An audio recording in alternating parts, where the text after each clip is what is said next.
Viewers, শতভিসা education YouTube চ্যানেলে তোমাদের প্রত্যেককে স্বাগত। আজকে আমরা মূলত যে বিষয়টা আলোচনা করব, department of women and child development and social welfare, এই department government of West Bengal মূলত অন্নপূর্ণা যোজনা রিলেটেড যে অফিসিয়াল নোটিফিকেশান প্রকাশ করলো এবং তার ডিটেলস বিষয়টা আমরা সহজভাবে বুঝিয়ে দেবো।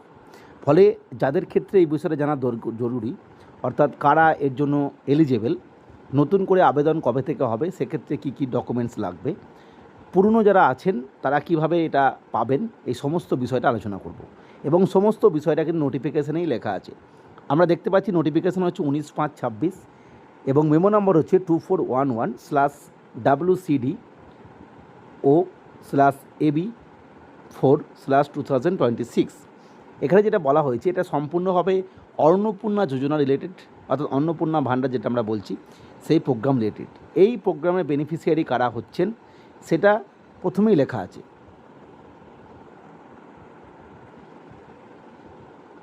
বেনিফিশিয়ারি যিনি হচ্ছেন তিনি মহিলা, অবশ্যই বুঝতেই পারছেন। তাদের বয়স হতে হবে 25 থেকে 60-এর মধ্যে। 2 নম্বর হচ্ছে তিনি কোনোভাবেই গভর্নমেন্ট এমপ্লয়ি হবেন না, অর্থাৎ স্টেট গভর্নমেন্ট, সেন্ট্রাল গভর্নমেন্ট, এছাড়া গভর্নমেন্ট আন্ডারটেকিং যেগুলো বডি রয়েছে, পঞ্চায়েত, মিউনিসিপ্যালিটি, এছাড়া লোকাল বডি, টিচিং ও নন টিচিং স্টাফ, এই ধরনের যে রিক্রুটমেন্টগুলো হয় এবং সেখানে পার্মানেন্ট স্টাফ হিসেবে যিনি কর্মরত, অর্থাৎ পার্মানেন্ট স্যালারি পাচ্ছেন, পার মান্থ স্যালারি বা পেনশন পাচ্ছেন, তারা কেউই কিন্তু এটার জন্য এলিজিবল নন। এবং অবশ্যই তিনি যদি ট্যাক্স পেয়ার হন, অর্থাৎ তিনি ইনকাম ট্যাক্স দেন আর কি ফাইন্যান্সিয়াল ইয়ারের শেষে বা যে কোনো সময় আর কি, তো ইনকাম ট্যাক্স দিচ্ছেন এমন মহিলারা এটা পাবেন না। ইম্পর্টেন্ট যেটা পরবর্তী নোটিফিকেশান সেটা হচ্ছে এই যে প্রক্রিয়ায় যে বেনিফিশিয়ারি যারা রয়েছে, যারা টাকাটা পাবেন 3,000 টাকাটা, সেই 3,000 টাকা পার মান্থ দেওয়া হবে অবশ্যই থ্রু ডাইরেক্ট বেনিফিট ট্রান্সফার, যেটা ডিবিটির মাধ্যমে, অর্থাৎ আধার কার্ডে আপনাদের ডিবিটি লিঙ্ক করে নিতে হবে। অর্থাৎ ডিবিটি লিঙ্ক আপনারা জেনে গেছেন, না জানলে আমাদের ভিডিও ভিডিও আছে, দেখে নিতে পারেন। অর্থাৎ আপনার আধারের সঙ্গে একটি ব্যাঙ্ক অ্যাকাউন্ট লিঙ্ক করে রাখতে হবে এবং সেই অ্যাকাউন্টেই কিন্তু টাকাটা ঢুকবে এবং এটা এফেক্ট হবে 1 জুন 2026 থেকে। এই ডিবিটি লিঙ্কের বিষয়ে বলে রাখা ভালো। ডিবিটি লিঙ্ক নিয়ে বৃথা চিন্তা করবেন, এটা খুব সহজ বিষয়, আপনারা নিজের করে নিতে পারবেন বা কোনো সাইবার ক্যাফের মাধ্যমেও করে নিতে পারবেন এবং আশা করা যায় অনেকেই ডিবিটি লিঙ্ক করে নিয়েছেন ইতিমধ্যে, বাকিরা হয়তো খুব শীঘ্রই করে নিতে পারবেন। 3 নম্বর যেটা বলে দেওয়া হয়েছে যে যারা ইতিমধ্যে লক্ষ্মীর ভাণ্ডারের টাকা পেতেন, অর্থাৎ all the existing beneficiaries of লক্ষ্মীর Bhandar schemes shall be migrated to Annapurna Yojana. অর্থাৎ অন্নপূর্ণা যোজনাতে সমস্ত লক্ষ্মীর ভাণ্ডারে যারা বেনিফিশিয়ারি যারা পেতেন তাদের নাম ট্রান্সফার হয়ে যাবে, মাইগ্রেট হয়ে যাবে। এক্সেপ্ট কারা কারা পাবেন না, যারা মারা গেছেন, dead, shifted, deleted and absentee electors. অর্থাৎ যখন এসআর হয়েছিল, এসআর 2026-এর যে ড্রাফট লিস্ট, সেকেন্ড লিস্ট বেরিয়েছে, সেই অনুযায়ী যাদের নাম ডেড লিস্টে আছে, শিফটেড লিস্টে আছে, ডিলিটেড লিস্টে আছে এবং অ্যাবসেন্টি লিস্টে আছে, তারা পাবেন না। অর্থাৎ যারা মারা গেছেন তারা তো পাচ্ছেন না।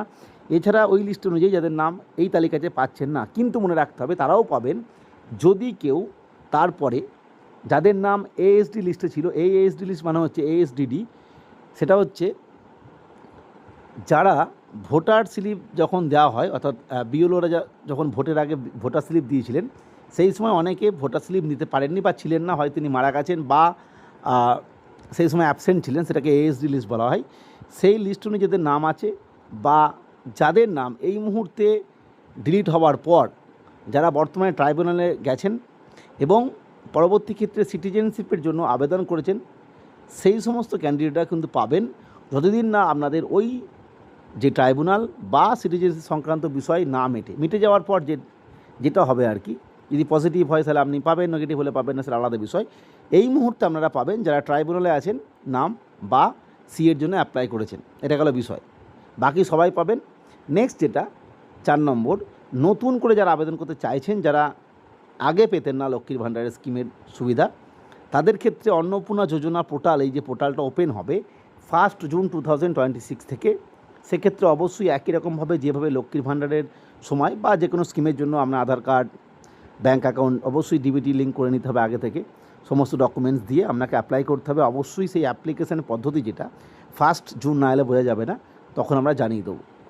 5 নম্বর এবং 6 নম্বর যেটা উল্লেখ করা হয়েছে সেটা আপনাদের না জানলেও হবে, সেটা হচ্ছে এই যে বিষয়টা নতুন যারা অ্যাপ্লাই করছেন বা অন্যান্য বেনিফিসিয়ারি যারা, তাদের ক্ষেত্রে ভেরিফিকেশান প্রসেসটা 5 এবং 6 নম্বর উল্লেখ করা হচ্ছে।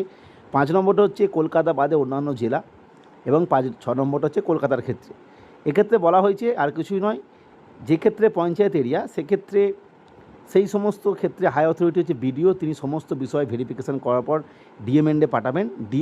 ডিএম যিনি আছেন কনসার্ন ডিস্ট্রিক্টের, তিনি হচ্ছেন সাংশনিং অফিসার, হায়েস্ট অফিসার। একই রকমভাবে মিউনিসিপ্যালিটি এরিয়ায় যারা বাস করেন তাদের ক্ষেত্রে এসডিও বিষয়টা পুরো দেখবেন এবং তিনি ফরওয়ার্ড করবেন ডিএম স্যার বা ম্যাডাম কনসার্ন ডিস্ট্রিক্টের, এবং তিনি এটা ফাইনাল অথরিটি দেবেন। এবং কলকাতা মিউনিসিপ্যালিটির ক্ষেত্রে এটা বলা হয়েছে, এটার যিনি অফিসার রয়েছেন কলকাতা মিউনিসিপ্যাল কর্পোরেশনের, তারা এটা দেখবেন। এবং এই নোটিশটা ইস্যু করা হচ্ছে ফাইন্যান্স ডিপার্টমেন্টের যে মেমো নাম্বার, এই মেমো নাম্বার 17/5/26 ইস্যু করার ভিত্তিতে। যাই হোক, আজকে আমরা টোটাল অন্নপূর্ণা যোজনার যে সুবিধা পেতে গেলে বা কারা পাচ্ছেন এই মুহূর্তে, কাদের নাম নতুন করে এন্ট্রি হবে, কবে থেকে হবে, পুরো বিষয়ে আলোচনা করলাম। অবশ্যই যারা বুঝতে পারলেন না আরেকবার স্কিপ করে দেখে নিন। আশা করি এই নিয়ে সমস্ত তথ্য আমাদের যেগুলো জানা ছিল সেটা মিটে যাবে।